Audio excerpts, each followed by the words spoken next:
नमस्कार दोस्तों, आपका अपना चैनल फैक्ट्स इंडिया में स्वागत है। दोस्तों, आज हम बात करेंगे क्रिप्टो करेंसी मतलब बिटकॉइन। क्रिप्टो करेंसी पर भारत में कानून नहीं है, फिर भी लोग जमकर निवेश कर रहे हैं। अगर बैन हो गया तो क्या होगा? एक अनुमान के मुताबिक भारत में फ़िलहाल 1.5 करोड़ लोगों ने क्रिप्टो करेंसी में निवेश किया है, लेकिन आरबीआई और केंद्र सरकार की ओर से न तो कोई कानूनी प्रावधान है और न ही इसे लेकर उनका पक्ष स्पष्ट है। ऐसे में अगर भविष्य में क्रिप्टो करेंसी को बैन कर दिया जाए तो क्या होगा? भारत में जो लोग क्रिप्टो करेंसी में निवेश कर रहे हैं वे लोग अपने लिए बहुत बड़ा जोखिम उठा रहे हैं। उन्हें इस बात का बिल्कुल भी अंदाज़ा नहीं है कि इसे लेकर कब और कैसे कानून बनने वाले हैं। हालांकि भारतीय रिजर्व बैंक और केंद्र सरकार दोनों ने स्पष्ट कर दिया है कि क्रिप्टो करेंसी को लेकर वित्तीय स्थिरता समेत कई तरह की चिंताओं को दूर किए बिना इसे कानून वैधता नहीं दी जा सकती। इस मामले से जुड़े जानकारों का भी कहना है कि क्रिप्टो करेंसी में निवेश को लेकर भारतीय निवेशकों पर दोहरा जोखिम है।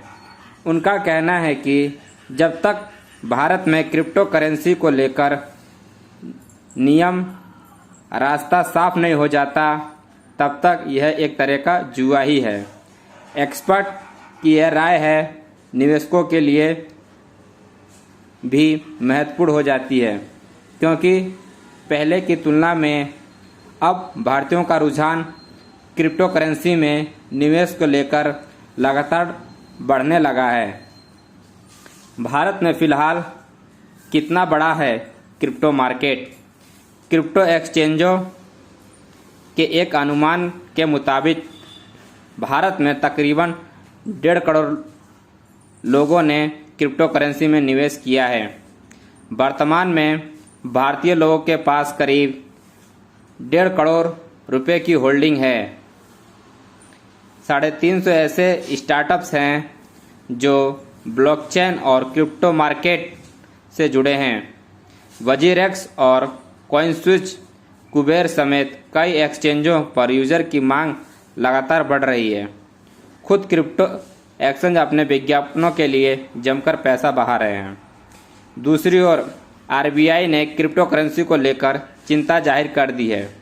इसी साल मार्च महीने में आरबीआई गवर्नर शक्तिकांत दास ने एक इवेंट के दौरान कहा, केंद्रीय बैंक को क्रिप्टो करेंसी को लेकर कई तरह की चिंता है।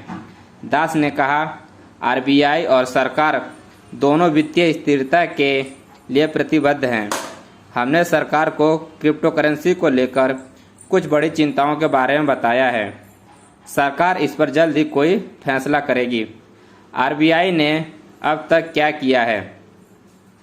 आरबीआई ने सन 2018 में सभी बैंकों पर क्रिप्टो करेंसी से जुड़े कारोबार में शामिल होने पर प्रतिबंध लगा दिया था, लेकिन सुप्रीम कोर्ट ने internet and mobile association of India द्वारा दायर की गई याचिका की सुनवाई के दौरान उसे पलट दिया।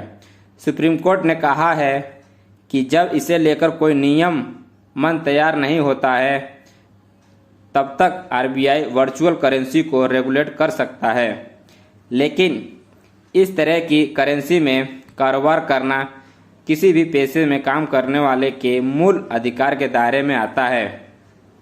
कोर्ट का यह फैसला संविधान के आर्टिकल 19 खंड 1 जी के तहत लिया था, जो कि ट्रेड या बिजनेस से संबंधित है। सरकार क्या कर रही है?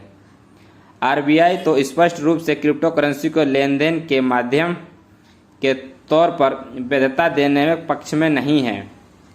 सरकार ने अभी तक अपना पक्ष साफ नहीं किया है। क्रिप्टो करेंसी को रेगुलेट करने के लिए सरकार ने crypto currency and regulation of official digital currency bill सन 2021 के नाम से एक बिल पेश करने का प्रस्ताव दिया है। मीडिया रिपोर्ट्स की माने तो इस बिल में क्रिप्टो करेंसी से जुड़े किसी भी काम को गैरकानूनी बनाने का प्रावधान है, लेकिन अभी तक यह साफ नहीं है कि आखिर कब तक इसे संसद में पेश किया जाएगा। क्रिप्टो करेंसी क्यों खरीद रहे हैं लोग? अर्थव्यवस्था के मौजूदा माहौल को देख लोग के पास क्रिप्टो करेंसी में निवेश को लेकर कोई आकर्षक निवेश विकल्प नहीं दिखाई दे रहे हैं। ब्याज दरों में लगातार कटौती होने के से बैंक डिपॉजिट में कोई रुचि नहीं दिखा रहा है। इसी प्रकार अर्थव्यवस्था में अनिश्चितता और उठापटक की वजह से real estate, equity, mutual fund में कुछ खास रुचि नहीं देखने को मिल रही है। कोविड-19 संकट, बैंकिंग, निवेश में खराब रिटर्न के बीच क्रिप्टो करेंसी तेजी से पॉपुलर हो रहा है। साथ ही हाल के दिनों में क्रिप्टो करेंसी मार्केट से आ रही खबरों ने भी निवेशों के सेंटीमेंट को बहुत हद तक प्रभावित किया है। क्रिप्टो करेंसी को क्यों अर्थव्यवस्था और बैंकिंग सिस्टम के लिए जोखिम माना जाता है? दरअसल केंद्रीय बैंक का मानना है कि देश की अर्थव्यवस्था और बैंकिंग सिस्टम का केंद्रीकरण ही सबसे बेहतर तरीका होता है। यानी सरकार के पास ही अर्थव्यवस्था और बैंकिंग सिस्टम की बागडोर होनी चाहिए, लेकिन बिटकॉइन समेत दूसरी क्रिप्टो करेंसी इसके ठीक उलट तरीके से काम करती हैं। उन्हें न तो किसी देश का रेगुलेटर और न ही कोई सरकार कंट्रोल करती है। यही कारण है कि केंद्रीय बैंक क्रिप्टो करेंसी को संदेह की नज़र से देखते हैं और इसकी ट्रेडिंग पर बैन या कड़े नियमन की वकालत करते हैं। कब कमर्शियल बैंक भी क्रिप्टो करेंसी से दूरी बना रहे हैं। अगर भारत में क्रिप्टो करेंसी बैन हुआ तो क्या होगा? क्रिप्टो करेंसी पर कानूनन प्रावधान होने नहीं का मतलब है कि अगर भविष्य में सरकार इस पर बैन लगाने का फैसला करती है तो मौजूदा निवेशकों को भारी नुकसान हो सकता है। यही कारण है कि भारत में क्रिप्टो करेंसी में निवेश को लेकर बड़ा जोखिम है। हाल के दिनों में क्रिप्टो करेंसी के मार्केट में उठापटक के बाद अधिकतर लोगों का मानना है कि केवल फायदे की उम्मीद में ही इसे निवेश किया जाए। साथ ही क्रिप्टो करेंसी को लेकर इस संभावना को भी खारिज नहीं किया जा सकता कि गैरकानूनी कामों और मनी लॉन्ड्रिंग के लिए इसका इस्तेमाल किया जा सकता है। जब तक आरबीआई की ओर से स्थिति साफ नहीं हो जाती, बैंक भी इसे लेकर चिंतित हैं। वीडियो कैसा लगा आप लोग हमें कमेंट करके अवश्य बताएं। वीडियो देखने के लिए धन्यवाद।